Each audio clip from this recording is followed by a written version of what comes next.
Hello, you're watching A News. I'm Bakhtiar Sonov, and let's see the top stories.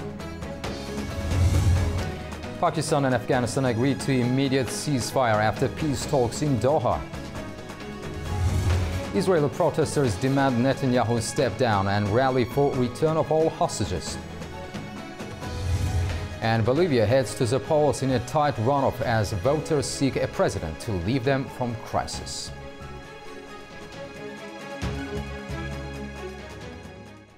Afghanistan and Pakistan have agreed to an immediate ceasefire during talks in Doha, following a week of fierce border clashes that marked the worst violence between the two countries since the Taliban seized power in Kabul in 2021. Pakistan's Defense Minister Khawaja Mohammad Asif announced the agreement in a social media post, stating that both countries will respect each other's territory.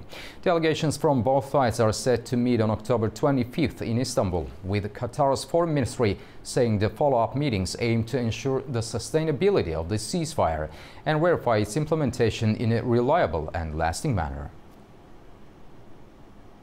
Israelis in Tel Aviv and Jerusalem are calling for Prime Minister Benjamin Netanyahu's resignation. Demonstrators are also urging the government to secure the return of the remaining deceased hostages.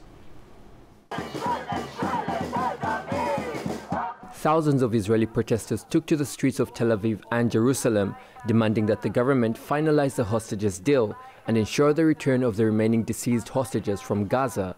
The demonstrators vowed to continue protesting until Prime Minister Benjamin Netanyahu resigns. We need to bring them home, as we promised, till the last hostages will be back. Each and every one of them are our brothers, and we want them back. And their families need closure. They need to bury them and to mourn them, and we need them back home. Benjamin Netanyahu is the one to blame. He's the one responsible. He's in government right now, still 2 years after the October 7, all those years, almost 20 years in government. He is the main reason, he alone is the main reason why we had this event. All of us, the Jewish people, the country has suffered immensely from Benjamin Netanyahu, one of the worst prime ministers this country ever had, if not the worst of them. The protesters are also calling on US President Donald Trump to expedite the return of the hostages. Netanyahu has stalled the reopening of Gaza's Rafah crossing to allow aid to flow until Hamas ensures the retrieval of the remaining bodies. So far, Hamas has returned 12 of the 28 bodies of captives being held in Gaza. The Rafah border crossing between Egypt and Gaza is still closed, holding up humanitarian aid deliveries. Authorities say its reopening depends on agreements reached between Israel and Hamas. Aid organizations are preparing supplies on the Egyptian side, ready to enter Gaza once the crossing opens. The Rafah crossing between Egypt and Gaza faced new complications ahead of its planned reopening. Aid deliveries into the enclave were delayed as displaced Palestinians prepare for winter. Israeli Foreign Minister Gideon Saar had said the crossing would likely reopen on Sunday. However, on Saturday night, the Israeli Prime Minister's office announced it would remain closed until further notice, and the reopening now depends on Hamas fulfilling commitments on the return of Israeli hostages' bodies and the ceasefire framework. Earlier on Saturday, the Palestinian embassy in Cairo had said the crossing would open Monday for Palestinians in Egypt wishing to return to Gaza. The delay left aid trucks stranded on the Egyptian side. Conditions in Gaza are worsening as residents face their third winter since the latest conflict, with falling temperatures expected.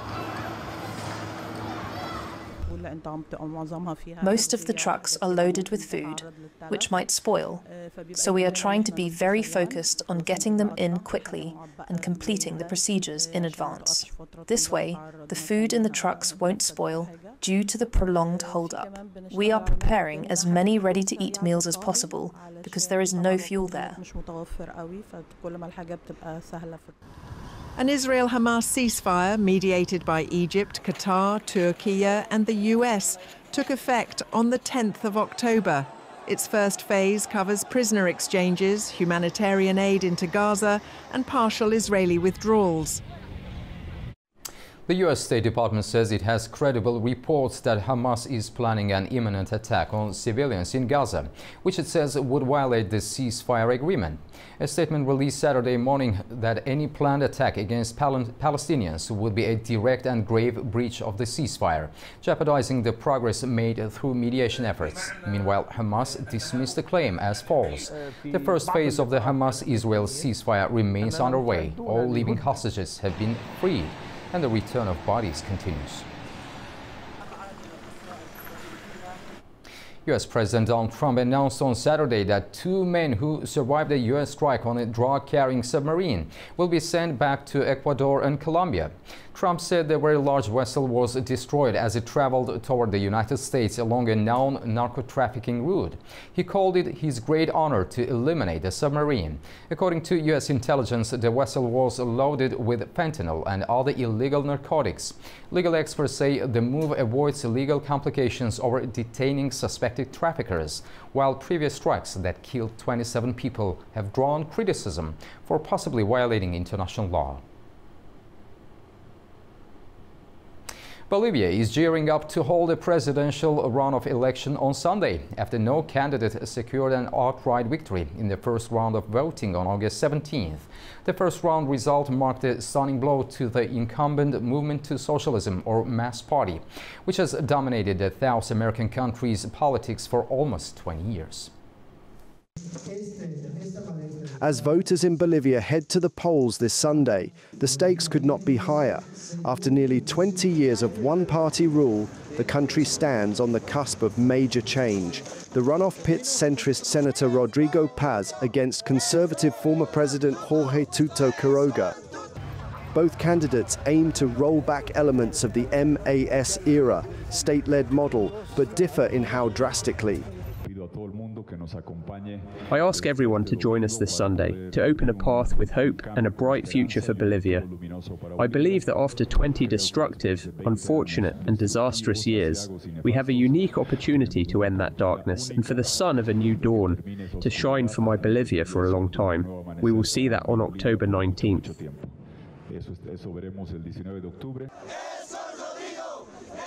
Rodrigo Paz, a centrist senator, also addressed voters, meanwhile leads with a message of renewal after the long dominance of the Movement to Socialism party. On August 17th, the country marked it as a cycle that ended over and out. We are moving to a new stage of Bolivian democracy in the 21st century, in the bicentennial year. It was an exhausting cycle. The abuses, corruption, extreme powers. Bolivia faces its worst economic crisis in decades, with double-digit inflation, fuel and dollar shortages, and plunging natural gas exports. Both candidates vow to rebuild relations with the United States, move away from alliances with China, Russia and Iran, and overhaul the state-led system blamed for the downturn. The runoff takes place on the 19th October, with the new president to be inaugurated on the 8th November. Turning to central Mexico, where thousands of residents are struggling to survive after deadly floods swept through the region, killing dozens and leaving entire communities submerged. Authorities raced to deliver aid and restore basic services. Survivors recount scenes of chaos, hunger and loss. Devastating floods have swept across eastern and central Mexico, leaving widespread destruction in their wake. Torrential rains have claimed at least 72 lives, with dozens more still missing, while thousands have been left without homes, food or essential services. On Friday, residents of Alamo in the eastern state of Veracruz were seen queuing for humanitarian aid. Efforts to restore electricity are ongoing, but large parts of the region remain submerged.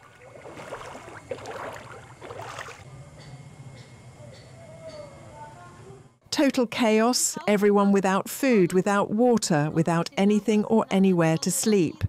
People are coming from Chapapote, a nearby town. There is a constant coming and going of people because they have no homes. They have been left with nothing. Others have homes, but they are full of mud without water or electricity.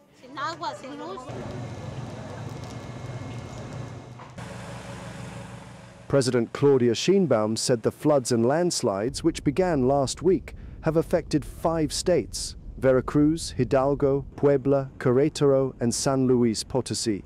According to the president, 48 people remain missing and around 100,000 homes have been damaged. Veracruz, located along the Gulf of Mexico, is the hardest hit area, with 32 confirmed deaths and dozens of communities in ruins. Veracruz Governor Rocio Nale said 3 municipalities and 37 communities remain cut off. 50 temporary shelters have been set up in the northern part of the state, currently housing more than 4,000 people. More than 58,000 aid packages have been distributed to affected families. In many neighborhoods, there is no electricity, no communication, and no way to contact family members. You search here and there is no signal. It is difficult to find a place with signal. The situation in Hidalgo remains particularly severe, with 77 communities still inaccessible. Communication had been lost with 288 villages earlier in the week, but contact has since been re-established with 161 of them. Here you see people who you never thought would ever go through this, and faced with the situation, they lose their sense of shame. I mean, it's no longer out of choice. It's out of necessity that they come here for a bottle of water, a loaf of bread, a plate of food. Nearly 9,000 personnel, including Army, Navy and civilian workers, have been deployed in rescue and reconstruction operations across the 5 states. President Sheinbaum is expected to visit the affected areas over the weekend.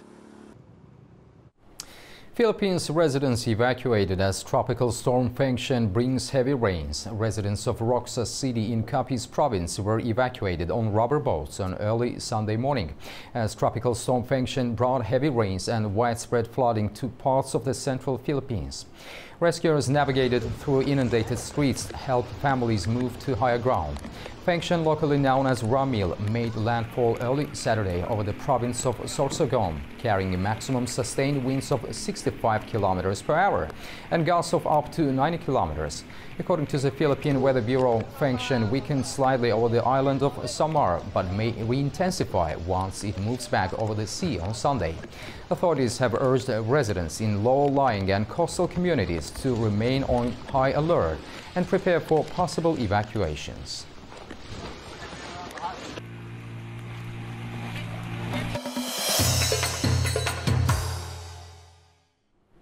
Iran announced on Saturday that it's no longer bound by restrictions under the 2015 nuclear deal, as the landmark agreement with world powers officially expired after 10 years.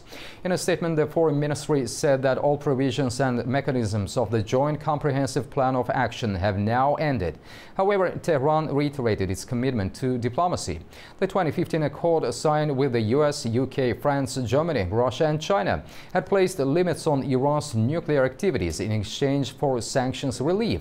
Iran's Foreign Minister Abbas Araghchi said Tehran had fully complied with its obligations until the U.S. withdrawal in 2018 and accused Western signatories of further violating the deal by imposing new sanctions. The second meeting of Azerbaijan-Kazakhstan Supreme Interstate Council will be held in Astana. President Ilham Aliyev said during an interview with Kazinform news agency. This comes as both nations aim to strengthen their strategic partnership. According to reports ahead of the visit, discussions will focus on expanding mutually beneficial cooperation and exploring new areas of collaboration. The first meeting of the Council was held last year in Baku.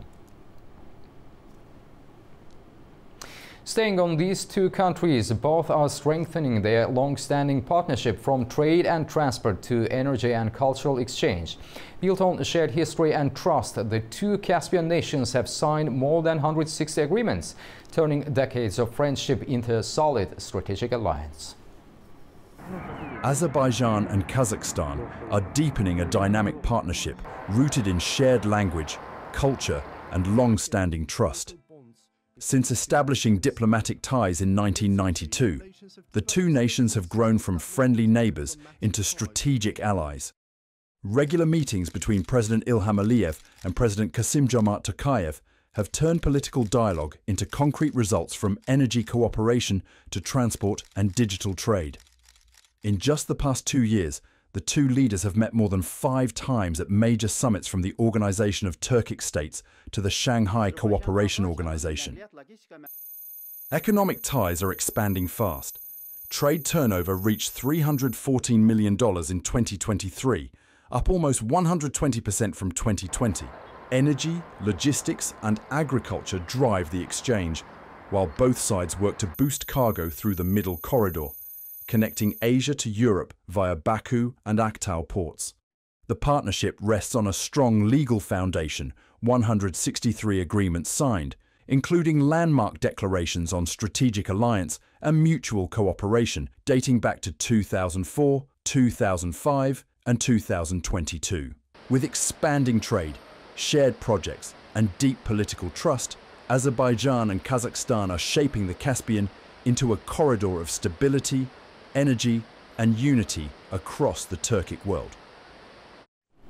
Azerbaijan's village of Khinalik has been named the best tourism village by the UN World Tourism Organization.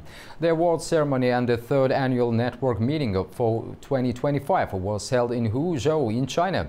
The initiative aims to recognize exemplary rural tourism destinations that preserve their cultural and historical heritage while meeting the demands of modern tourism. As a result of the competition, Khinalik has been recognized both nationally and internationally as a notable tourist and cultural historical destination. This recognition is expected to significantly boost Khinalik's visibility, increase tourist flows and contribute to the well-being of the local community. Turning to environmental news, the Caspian Sea is shrinking faster than ever before. Scientists are warning that the world's largest inland body of water is facing an unprecedented environmental crisis, causing economic problems as well. Here is what's behind the record decline and what it could mean for millions who live along its shores. The Caspian Sea, the world's largest inland body of water, is disappearing. New satellite data show its level has fallen to a record low, nearly 30 meters below sea level. Once a cradle of life for 5 nations, the sea is now shrinking at an alarming pace, threatening ecosystems, trade routes, and millions who depend on its waters. Scientists warn this could become one of the century's greatest environmental disasters without urgent action. Satellite imagery from NASA reveals that the Caspian has lost more than 2 meters of water since the 1990s, with the pace of decline sharply increasing since 2020.